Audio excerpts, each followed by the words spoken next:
राजस्थान की राजनीति से वसुंधरा की होगी छुट्टी, अब राज्यपाल बनाने का दिया प्रस्ताव। गुलाब चंद कटारिया के बाद अब वसुंधरा को ठिकाने लगाने का काम होगा पूरा।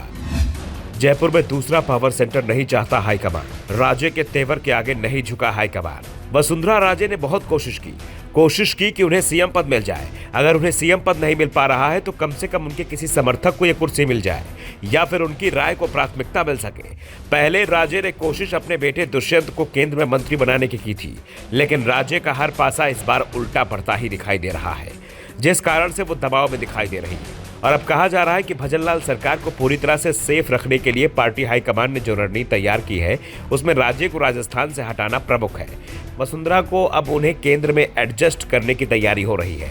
पार्टी अध्यक्ष भी ये साफ कर चुके हैं कि राज्य को अकेला नहीं छोड़ा है, पार्टी उनके अनुभव का सही तरीके से इस्तेमाल करेगी। राज्य को राजनीति का 4 दशक का अनुभव है, 10 साल सीएम रह चुकी है। ऐसे में पार्टी जब अपने छोटे छोटे कार्यकर्ता को नहीं छोड़ती तो फिर दिग्गजों को कैसे छोड़ देगी। वैसे कहा जा रहा है कि राज्य के सामने पार्टी ने 2 विकल्प रखे हैं। पहला, उन्हें लोकसभा चुनाव झालावाड़ सीट से लड़ने के लिए कहा जा सकता है, और दूसरा, गुलाब चंद कटारिया की तरह उन्हें भी किसी राज्य का राज्यपाल बनाया जा सकता है। कहा जा रहा है कि पार्टी ने अब राज्य का रिटायरमेंट प्लान तैयार कर लिया है। उन्हें 5 साल का कार्यकाल मिलेगा, लेकिन यह कार्यकाल या तो केंद्र में मंत्री के पद के लिए होगा, लेकिन कोई बहुत महत्वपूर्ण मंत्रालय नहीं दिया जाएगा। दूसरा, उन्हें राज्यपाल बनाया जा सकता है, जबकि वसुंधरा के बेटे दुष्यंत को वसुंधरा की खाली सीट झालरापाटन से विधायक बनाया जा सकता है। अगर राजे अड़ती हैं तो दुष्यंत को राज्य सरकार में मंत्री बनाया जा सकता है।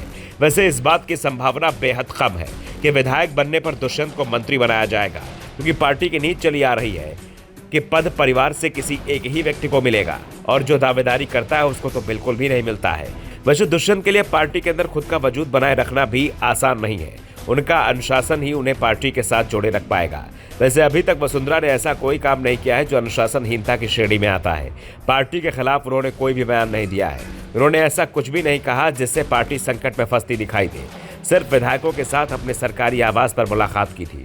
उन्होंने सार्वजनिक रूप से कोई बयान नहीं दिया, क्योंकि राजे को भी इस बात का एहसास है कि इस समय हाईकमान बेहद सख्त फैसले लेने के मूड में है। राजे की सबसे बड़ी कमजोरी उनका सख्त मिजाज ही बन गया है, क्योंकि इसी सख्त मिजाज के चलते संघ से उन्हें बिल्कुल भी मदद नहीं मिल पाई है। दावा तो यहां तक किया जा रहा है कि संघ के इशारे पर ही बीजेपी ने राजस्थान और छत्तीसगढ़ के सीएम पद पर बदलाव किया, जबकि मध्य प्रदेश के सीएम शिवराज सिंह चौहान हाईकमान के फैसले के चलते हटाए गए, जबकि संघ शिवराज सिंह चौहान को बनाए रखने के पक्ष में था और इसके पीछे शिवराज का सहज रूप से उपलब्ध होना माना जा रहा था। और वसुंधरा को इस बात का एहसास है कि जब शिवराज नहीं बच पाए तो फिर उनके लिए तो कुर्सी बचाना पहले से ही मुश्किल हो चुका था।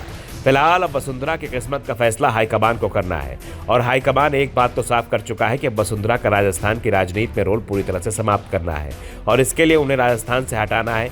वसुंधरा अगर राज्यपाल बनाकर दूसरे राज्य में भेजी जाती हैं या फिर उन्हें केंद्र में सक्रिय किया जाता है, ये जल्द ही साफ हो जाएगा। Bureau report, the Navdarpan news.